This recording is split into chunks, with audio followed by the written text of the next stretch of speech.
Era noite de Halloween, e como todos os anos, as crianças saíam de casa vestidas como seus personagens de terror favoritos, para ir de porta em porta pedir doces. As casas dos vizinhos eram decoradas com elementos assustadores: caveiras, teias de aranha, abóboras, bruxas.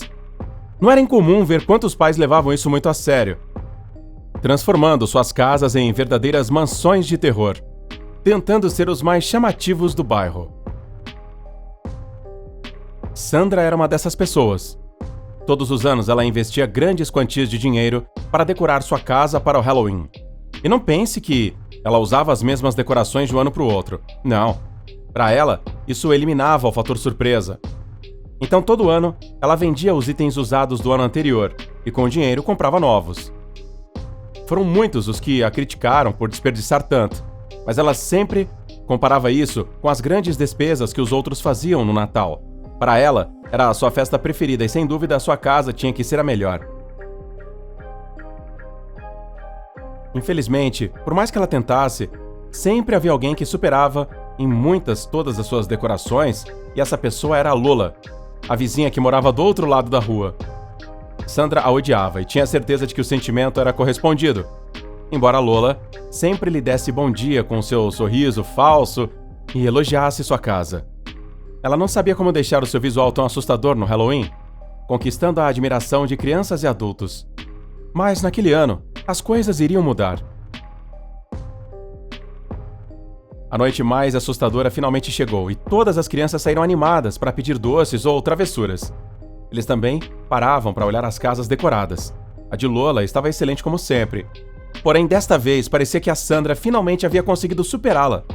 Sua casa parecia uma autêntica mansão gótica de terror, coberta de teias de aranha e com lanternas de abóbora brilhando sinistramente na varanda.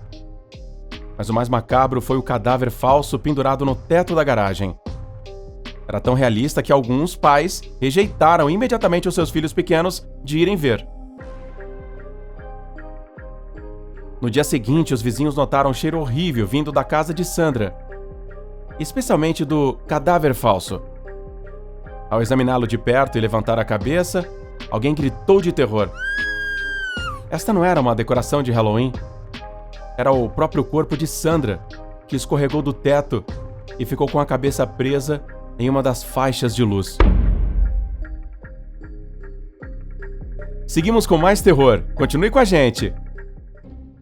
Foi um dia normal na minha pequena oficina, onde passei a maior parte das minhas horas criando designs de roupas e, acima de tudo, bonecas. Sem dúvida, eu tive que escolher a minha paixão na vida. Seria criar bonecas. Escolher o formato do rosto, dos olhos, do cabelo, da roupa. Tudo isso me fascinava. Há algum tempo, eu tentava criar uma boneca perfeita. A criação que cativaria qualquer menina só de olhar. Eu tinha criado muitas e muitas, mas sentia que tinha estagnado um pouco. Já não eram tão originais e os desenhos começavam a ficar muito parecidos entre si. Os esboços se acumulavam na minha mesa, mas nenhum capturava a essência da criação que eu tinha em mente. Noite após noite, eu continuei com o meu propósito. Cada tentativa foi uma luta para aperfeiçoar os detalhes, desde as mãos delicadas até os cachos de cabelo. Mas, infelizmente, todos os resultados foram idênticos e não me satisfizeram. Chegou então o momento em que a minha frustração atingiu o auge, e eu decidi deixar o meu projeto de boneca de lado por um tempo. Precisava de uma pausa mental e de continuar o trabalho que eu acumulei durante semanas. Várias pessoas estavam esperando pelos designs de seus vestidos e ternos. Alguns dias depois, um homem entrou na minha oficina. Seus olhos pareciam tristes. Eu lhe perguntei como poderia ajudá-lo, e ele me contou uma história que tocou meu coração. Ele me contou que havia perdido a filha em um trágico acidente há algum tempo. A sua voz tremia quando ele explicava que desejava ter algo que lembrasse da sua amada. Mas não queria apenas uma simples boneca, ele queria uma criação única, que capturasse a essência da sua filha e fosse exclusiva dele. Aceitei o pedido com um nó na garganta, com uma tristeza muito grande e emoção que eu via nos seus olhos. Eu não fiz por dinheiro, e ele me garantiu que estava disposto a pagar tudo o que eu pedisse. Eu aceitei porque tocou a minha alma vê-lo tão triste. Os pais não devem enterrar os filhos. Deve ser muito difícil para uma pessoa. Esse trabalho certamente seria a inspiração que eu precisava para criar aquela boneca que flutuava na minha cabeça. Eu sabia que conseguiria. Antes de partir, o homem me deu uma fotografia da filha. Imagem que falava de momentos felizes, mas os olhos da menina refletiam tristeza. Ele me pediu para cuidar da imagem como se fosse um tesouro, pois era a única foto que ele tinha da menininha. Voltei ao meu trabalho com um novo objetivo. A foto da garota se tornou a minha fonte de inspiração. Eu decidi que essa boneca seria especial. Não a colocaria com uma carinha triste da fotografia, mas tomaria a liberdade de lhe dar um toque ao meu gosto. E ela carregaria consigo a alegria e a vitalidade que tanto tinha sido tirada injustamente da menina. Os dias se transformaram em semanas, enquanto esculpia, costurava e dava vida à boneca que havia prometido criar. Cada detalhe passou a fazer parte da minha história. Minhas mãos trabalharam incansavelmente, moldando cada traço com amor e carinho. Os dias se passaram e eu terminei a criação um dia antes do prometido. Naquela noite, deixei cuidadosamente a foto perto da boneca. Eu precisava olhar mais uma vez para ter certeza de que cada detalhe estava perfeito. Depois, eu fui para o meu quarto em busca do meu caderno, onde eu registrava cada etapa do meu processo criativo. No entanto, enquanto caminhava pelo corredor, algo me assustou. Eu ouvi alguns barulhos e eu temi que um gato ou algum outro animal tivesse entrado na minha oficina pela janela. Então eu inspecionei novamente, mas tudo estava no lugar e silencioso. O caderno estava exatamente onde eu o havia deixado, a boneca também. Mas algo me chamou a atenção. A foto estava cortada ao meio, dividida em duas partes, bem no centro do rosto. Isso não tinha explicação. Se alguém tivesse entrado, não teria nada mais valioso ou mais irritante do que rasgar uma simples foto de uma menina em duas. Por mais que eu pensasse e refletisse sobre como isso poderia ter acontecido, eu não conseguia encontrar nenhum raciocínio lógico. Um gato poderia ter derrubado a boneca, derrubado um copo ou até mesmo rasgado uma parte da fotografia com a boca, mas não cortar a fotografia ao meio. Uma onda de medo e confusão tomou conta de mim enquanto eu observava a cena. Meus pensamentos imediatamente se voltaram para o cara que havia encomendado a boneca para mim, e a lembrança das suas palavras ecoou na minha mente. Cuide da foto da minha filha, como se fosse um tesouro. Como eu iria explicar para aquele pai que lhe tirar a coisa mais importante da sua vida, que a sua foto, a única lembrança que ele tinha da sua filha, havia sido cortada magicamente? Comecei a respirar pesadamente, quase hiperventilando. Eu tive uma angústia tremenda. Eu só queria ajudar e tinha estragado tudo. Foi então que eu resolvi reunir os fragmentos da foto e juntá-los com cuidado. A imagem, uma vez restaurada, revelou um segredo chocante. A menina, que a princípio tinha um olhar triste e olhos marejados, agora estava radiante, sorrindo e segurando a boneca nas mãozinhas. Isso me deixou sem fôlego. Entendi que aquela boneca, que me custou tanto criar, chegou até a menina e a encheu de alegria. Foi um presente que transcendeu as barreiras da vida e da morte. Decidi que a boneca era da menina e que não cobraria nada do pai dela. Eu queria dar a ele. Os dias se passaram e o homem não apareceu na oficina. Então resolvi ligar para ele no número que ele havia me deixado para entrar em contato. Quando liguei, recebi uma resposta de um membro da família. O homem que me contratou morreu num trágico acidente, no mesmo local onde a menina havia perdido a vida anos antes.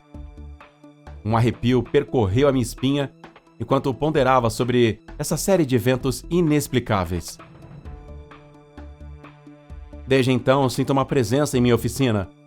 Uma presença que me enche mais de admiração do que de medo. Às vezes ouço passos suaves e risadas infantis, como se alguém estivesse brincando na oficina. Continue com a gente para conhecer a última história deste especial de terror. Era outono. As folhas caíam das árvores como lágrimas secas, anunciando a chegada do Halloween. No entanto, para Kate, esta temporada não significou apenas abóboras e fantasias. Era um lembrete constante da sua herança mágica que ela preferia manter em segredo. Kate e sua mãe tinham uma loja especializada em fantasias e itens mágicos. Na época do Halloween, A loja ficava lotada de clientes em busca da fantasia assustadora perfeita. Ao contrário da família, a jovem preferiu passar despercebida. Ela não gostava de ser o centro das atenções como uma bruxa de verdade, então garantiu a todos que era uma pessoa normal. Seus amigos da escola a bombardearam com perguntas sobre bruxaria, bruxos e bruxas. Eles voavam em vassouras? Faziam poções mágicas? Ela geralmente respondia vagamente, tentando desviar a atenção da sua verdadeira natureza. Mas não era completamente verdade. Kate conhecia alguém que gostava de voar em uma vassoura durante o Halloween. Sua tia Edith. Edith era a ovelha negra da família, uma bruxa rebelde que já foi membro do The Red Brooms, um grupo de bruxas que realizavam acrobacias aéreas em vassouras. Embora ela não voasse mais tanto quanto antes, ainda mantinha seu espírito aventureiro. A visita da tia coincidiu com o fim de semana do Halloween, o que deixou Kate ansiosa. Ela tinha medo de que a tia fizesse algo constrangedor e reforçasse a percepção de que as bruxas eram extravagantes. Chegou a noite mais assustadora do ano, e as ruas se encheram de crianças fantasiadas em busca de doces. Os comentários e risadas sobre Edith não esperaram. A situação piorou quando algumas crianças jogaram uma substância verde viscosa em seu rosto. A zombaria das crianças a levou ao limite, mas sua tia interveio. Com um gesto, Edith pegou os menores e os manteve flutuando no ar, causando espanto e confusão entre todos os presentes. As pessoas acusaram Edith de enfeitiçar as crianças e Kate implorou à tia que as libertasse antes que a situação ficasse fora de controle. A bruxa finalmente concordou, mas a vergonha da jovem se intensificou. Naquela noite, Kate voltou para casa para sua tia. Embora Edith aproveitasse seu momento de glória, voando sobre os telhados, ela temia a exposição pública e as consequências que isso teria em sua vida diária. A cena da tia pendurada na vassoura tiveram muitas piadas, pois no momento em que chegaram em casa, colidiram com uma árvore. No dia seguinte, um vídeo no YouTube mostrou as duas voando e caindo. No entanto, a maioria das pessoas pensou que era uma armação, acreditando que era apenas mais uma apresentação de Halloween. Kate voltou para a escola esperando provocações e risos, mas ao invés disso, suas amigas a invejaram por ter uma tia tão legal e excitante. A jovem bruxa decidiu então visitar a tia. Ela se sentia culpada por tê-la tratado mal, afinal, ela apenas havia tentado defendê-la daquelas crianças. Ela queria se desculpar e agradecer pelo seu gesto. A porta estava destrancada. Então ela entrou direto na casa, onde se deparou com uma cena assustadora. A tia dela estava realizando um ritual satânico. No centro do círculo havia um altar com um sacrifício humano. Foi uma das crianças que jogou aquela substância verde na cara dela. O menino estava inconsciente, com uma faca cravada no peito e sangue escorrendo do seu corpo cercado por velas pretas e símbolos estranhos. Kate ficou paralisada de terror quando viu. Sua tia percebeu sua presença e sorriu para ela. Ela lhe disse que era sua oferenda ao diabo, que a trouxe para oferecer no Halloween. Ele garantiu a ela que era uma tradição de bruxaria, uma forma de obter magia e vida, e que, como ela também era bruxa, ela tinha que participar do ritual. A jovem se recusou a acreditar no que ouvia. A sua tia não poderia ser tão má. Ela tentou escapar, mas a sua tia Edith a impediu. Ela lhe disse que já era tarde, que ela havia aceitado o convite ao entrar em sua casa, então deveria ficar lá até o final do ritual. A sua tia lhe entregou uma faca e disse que ela deveria cortar a mão e deixar o sangue cair no altar. Depois, ela teria que dizer algumas palavras em latim para selar o pacto com o diabo. Ele lhe daria poder e riqueza em troca de sua alma. Kate resistiu em fazer o que a tia pediu. Ela não cortaria a mão, nem venderia a alma ao diabo por nada. Mas a bruxa não lhe deu escolha. Segurou-a com força, a cortou com a faca. O sangue de Kate caiu no altar, se misturando com o da criança. De repente, o altar se iluminou e uma fenda se abriu no chão.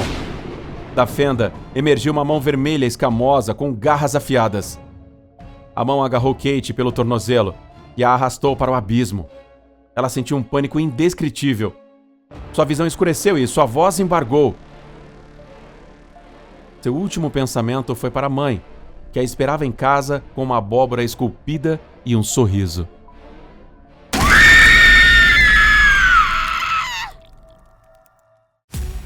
Não se esqueça de se inscrever e deixar seu like se você curtiu. Até o próximo vídeo!